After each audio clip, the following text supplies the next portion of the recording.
Hi learners and welcome to my channel. So in this video today, we will talk about the difference between Pidgin and Creole because this is something that students tend to get confused a lot. So what do you mean by a Pidgin and what's a Creole and what's the difference between the two? First of all, this part is something which will form a part of your linguistics or language and linguistics part if you are preparing for your net paper. Now, first of all, remember that both of these are type of languages which actually emerge from contact between different linguistic groups.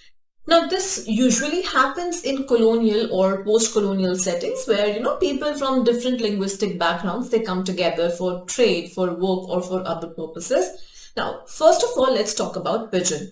Now, Pidgin, it's a simplified form of language. It develops as a means of communication between speakers of different native tongues, different native languages who actually need to interact with each other.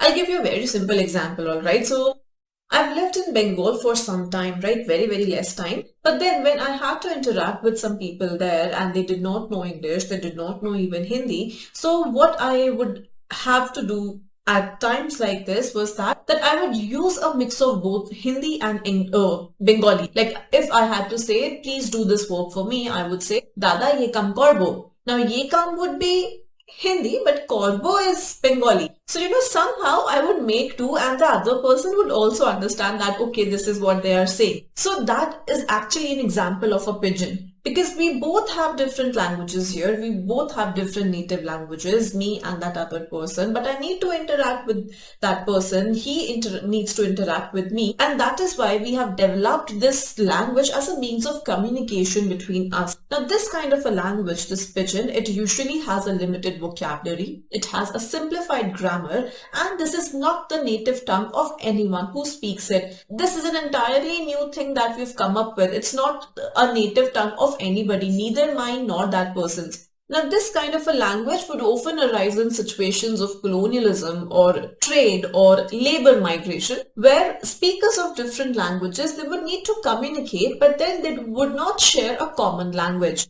So these Pidgin languages, they are typically used for specific practical purposes and they may not have native speakers, right? This is what you mean by a Pidgin language.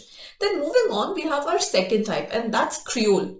Creole languages, they develop from the Pidgin languages when they become the native language of a community over time. Now let's say that the language that I and that person were talking in, and that language, that Pidgin language actually becomes the native language of a community of some people over time. That is the only language that they start to speak in. That becomes their first language. In that case, that language will develop into a Creole. When it's a Pidgin, it does not have a fully functional grammar. Okay, it has a very limited vocabulary because it's not a proper language. But when it has become into a Creole, now it has developed a complex grammatical structure. Now it has acquired a larger vocabulary and it's now used in a wider range of context, right? So they develop when Pidgin languages, they develop from Pidgin languages when the Pidgin becomes the native tongue, the native language of a community over time. These languages emerge when, like I said, when children grow up learning a simplified Pidgin language as their first language and it becomes fully developed and then it is used as a primary means of communication within a community. So, these Creole languages, they become the native languages for their speakers and they are used in everyday life, in literature and for other expressions as well.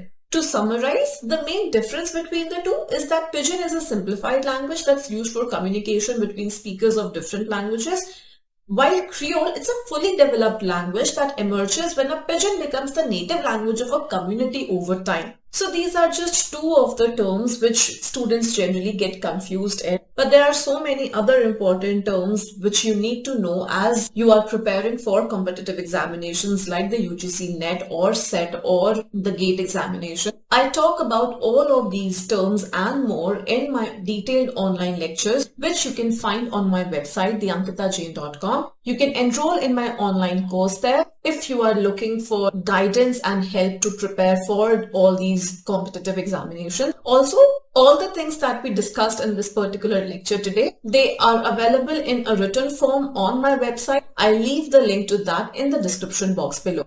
If you like the video, then do not forget to like, comment, share and subscribe. I'll see you soon in the next lecture. Till then, take care.